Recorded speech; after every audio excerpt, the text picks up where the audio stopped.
자, 이번 시간에는 모든 컬렉션 인터페이스를 구현하고 있는 클래스들이 공통적으로 가지고 있는 API 중에, 인터페이스 중에 자, 이터레이터라고 하는 것의 사용법을 알아보겠습니다. 자, 이터레이터라고 하는 것은 이터레이션이라는 것은 반복이란 뜻입니다. 자, 이터레이터라고 하는 것은 반복자 정도로 해석할 수 있을 것인데요. 이 컨테이너에 담겨져 있는 값들을 하나하나 꺼내서 하나하나 어떠한 처리를 할 수 있도록 해주는 역할을 하는 것이 바로 저 이터레이터라고 하는 것의 역할입니다. 자, 그러면 제가 준비한 이 예제를 살펴보면, 자, 보시는 것처럼 해시셋은 컬렉션 인터페이스를 구현하고 있는 클래스이기 때문에 당연히 이터레이터라는 메소드를 사용할 수가 있겠죠. 그리고 이 해시셋에는 1, 2, 3이라는 값이 들어있습니다. 자, a.iterator를 하게 되면, 자, iterator라고 하는 데이터 타입을 가지고 있는 인스턴스를 반환하고요. 그 인스턴스를 저는 hi라고 하는 저 변수에 담았습니다. 자, 그러면 저 iterator라고 하는 데이터 타입은 어떠한 API를 가지고 있는지를 한번 살펴볼까요? 자, 구글에서 java iterator API라고 치면, 자, 이렇게 딱 나오죠? 예, 이런 식으로 검색하는 겁니다. 자, iterator라고 하는 것을 찾았는데 보니까 iterator는 인터페이스예요. 그리고 iterator라는 인터페이스는 어떠한 메소드를 가지고 있냐면, 자, 이렇게 세 개의 메소드를 가지고 있습니다.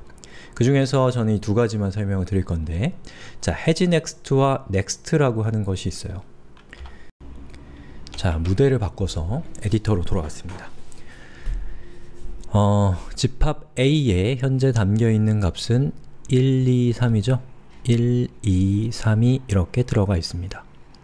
자, 그리고 여러분이 a.iterator를 하게 되면, 자, iterator라는 메소드의 리턴 값은 iterator라는 데이터 타입의 객체를 리턴하기 때문에, 자, hi는 iterator라는 데이터 타입을 갖고 있는 객체가 됩니다. 그리고 iterator라는 데이터 타입은 두 개의 메소드, 사실 세 개지만 을 가지고 있는데, 하나는 hasNext, 또 하나는 next입니다.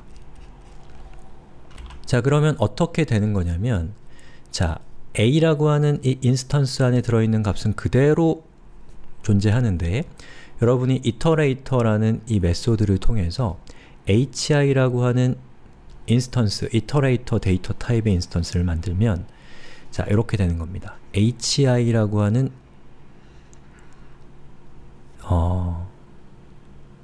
집합이 생긴다고 하죠. 그리고 오리지널 집합인 1, 2, 3이라는 값을 갖고 있는 가상의 어떤 컨테이너가 생긴다고 생각합시다. 자, 그리고 이 상태에서 여러분이 hi.next를 호출하게 되면, 자, 바로 hi라는 iterator 안에 들어가 있는 값들이 존재하는지를 확인하는 거예요. 그런데 현재 값이 3개가 있잖아요. 그러니까 hasNext는 true가 됩니다. 그러면 바로 이 while문의 괄호가 true가 되면 while문은 실행이 되죠? 그러면 바로 이 부분이 실행이 될 겁니다. 그리고 이 부분이 먼저 실행이 될 건데, 자, hi.next라는 메소드를 호출하고 있어요. 자, next라는 메소드 hi에 대한, 여러분이 next로 호출하면 어떻게 되냐면, 여기에 들어있는 값 중에 하나, 예를 들면 1이라는 값을 리턴해 주게 됩니다. 어디로? next의 리턴 값이 1이 되는 거예요. 그리고 hi에 들어있던 1이라고 하는 이 값은 사라집니다. 자, 이것은 이터레이터 안에 있는 값이 사라지는 것 뿐이지 오리지널인 a라는 집합에 있는 값이 사라지는 게 아니에요.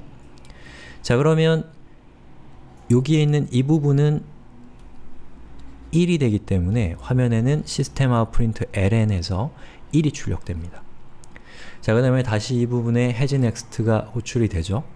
그럼 hasNext는 hi라고 하는 이터레이터 안에 다음으로 가져올 값이 있는지를 확인해요. 근데 2도 있고 3도 있죠? 그러면 이 부분은 true가 돼요.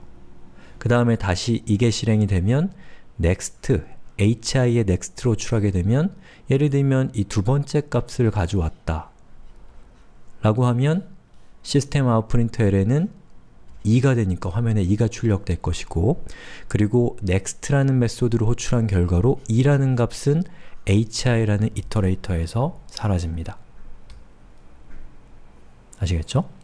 그게 계속해서 반복되면서 마지막에 next를 호출해서 3까지 사라졌다면 그 다음에 hasNext를 했을 때 더 이상 이터레이터 안에는 가져올 값이 존재하지 않죠? 그러면 hasNext의 리턴 값은 false가 되면서 while문은 종료되게 되고 이 반복 작업은 여기서 종료하게 되는 겁니다. 자, 이걸 통해서 이 컨테이너 안에 담겨있는 값들을 하나하나 꺼내서 처리할 수가 있게 되는 거예요.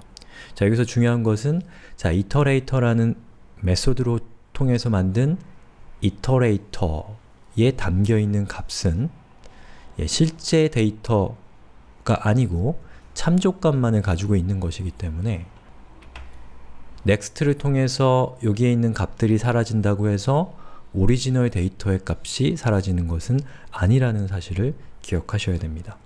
자, 이렇게 해서 제가 iterator라고 하는 메소드의 사용법을 소개를 해드렸는데요.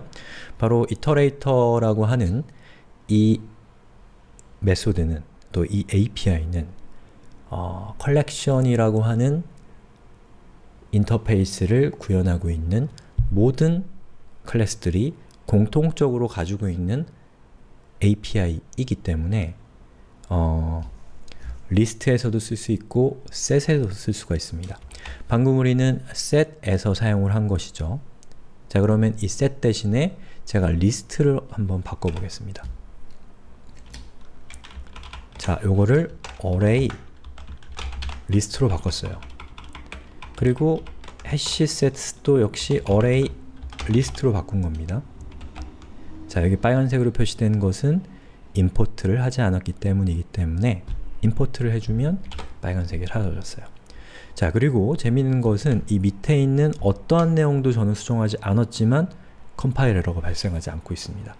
그리고 제가 이 상태에서 실행을 하게 되면 보시는 것처럼 1, 2, 3이라는 값이 그대로 출력이 됩니다. 그것은 왜 그럴까요? 바로 array 리스트나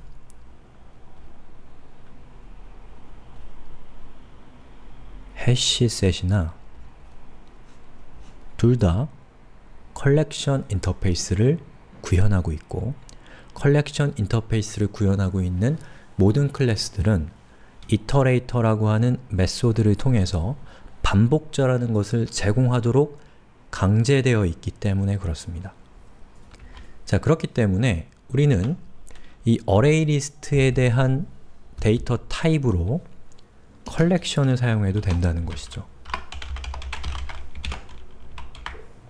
자, import를 하면 에러가 사라졌죠? 그리고 실행을 시키면 실행이 잘 될 겁니다. 그리고 array list라고 되어 있는 이 부분을 hashset으로 바꿔도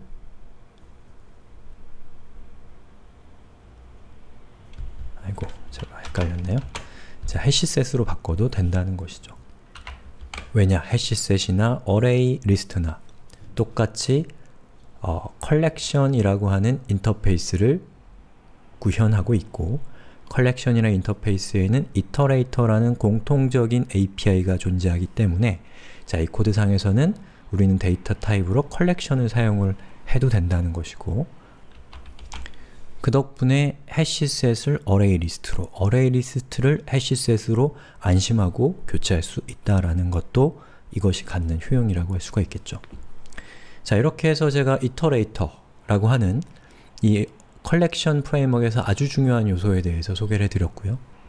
또 컬렉션 프레임워크의 어떤 데이터 타입으로 가급적이면 그 공통적인 상위 클래스, 상위 데이터 타입을 사용해야 되는 이유에 대해서도 제가 소개를 해드렸습니다. 자, 그러면 다음 시간에 맵에 대해서 살펴보겠습니다.